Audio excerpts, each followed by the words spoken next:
The rain started the moment the funeral ended. I stood beside my mother's grave, unable to move. For 26 years, she had been my entire world. Now she was gone. One by one, the mourners left. Soon, I was completely alone. That's when a man I had never seen before walked toward me. My heart tightened. He stopped a few feet away and looked directly at me. "Your mother asked me to give you this," he said. Then, he handed me a sealed envelope with my name written across the front. Before I could ask who he was or what he meant, he turned around and walked away. I stood there in the rain, staring at the envelope in my hands. Something felt wrong. Something felt important. A few hours later, I sat alone at my kitchen table. The envelope was still in front of me. My hands were shaking as I finally opened it. Inside was a letter. I unfolded the paper and began to read. The very first sentence made my stomach drop. "Emily, if you're reading this, then I've taken my biggest secret to the grave. I'm not your biological mother." I froze. I read the sentence again. Then again. It didn't make sense. The woman who raised me, the woman I had just buried, was telling me she wasn't really my mother. Tears filled my eyes as I kept reading. Then I reached the next line. And this time, it felt like the ground disappeared beneath me. "Your real family never abandoned you. I was the one who kept you from them." I couldn't breathe. For 26 years, I believed I knew who I was. Now, everything I believed was falling apart. At the bottom of the letter was an address, and beside it was the name of a man I had never heard before. A man my mother claimed was my father. I didn't sleep that night.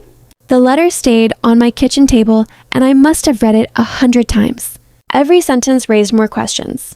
Why would my mother keep something like this from me? Who was this man? And if he really was my father, why had I never heard his name before? By sunrise, I knew I couldn't ignore the truth any longer. I grabbed my keys and started driving. The address led me to a quiet neighborhood outside Seattle.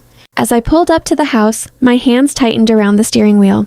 The place looked warm, normal, not like the home of a stranger.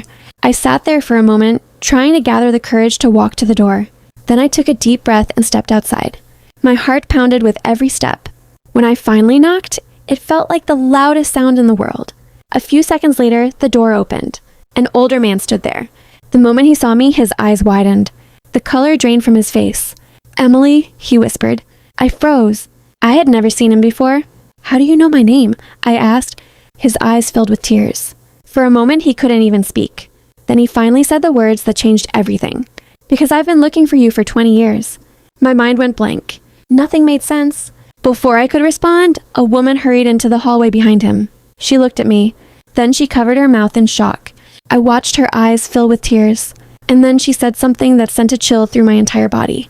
"She looks exactly like her sister." I stared at her. "Sister?" The word echoed in my head. I had spent my entire life believing I was an only child.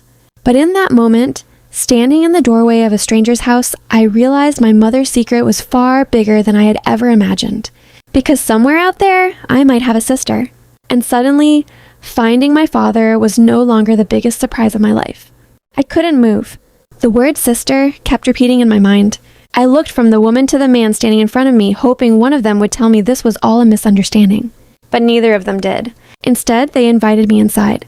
A few minutes later, we were sitting in the living room. The older man disappeared down a hallway and returned carrying a large photo album. My hands trembled as he placed it in front of me. Slowly, I opened it. The first few pages showed family photos from years ago. Then I turned another page, and my breath caught in my throat. There, smiling back at me, was a girl who looked almost exactly like me. The same eyes, the same face, the same smile. It felt like I was looking at another version of myself. "That's your twin sister," the woman said softly. Tears filled my eyes. A twin sister, a family, an entire life I never knew existed. For hours, they shared the truth with me. They told me how they had searched for me for years, how they never stopped hoping they would find me, how every birthday and every holiday reminded them that someone was missing. I listened in silence, trying to process everything. Part of me felt angry. Part of me felt heartbroken. But another part of me felt something I hadn't expected. Relief. Because for the first time in my life, questions I didn't even know I had were finally being answered. Later that afternoon, the front door opened. My heart instantly started racing. Footsteps moved through the hallway. Then she appeared. My sister. For a moment, neither of us spoke. We simply stared at each other. And then we both smiled. It wasn't just a meeting. It felt like finding a missing piece of myself. The emptiness I had carried for years suddenly made sense. I had arrived that morning expecting more pain, more confusion, and more loss. Instead, I found something I never imagined possible. A family that had been waiting for me all along. And as I looked around the room, surrounded by people who had never stopped hoping to see me again, I realized something important. The truth had shattered the life I thought I knew, but it had also given me a new beginning, a beginning I never expected to find.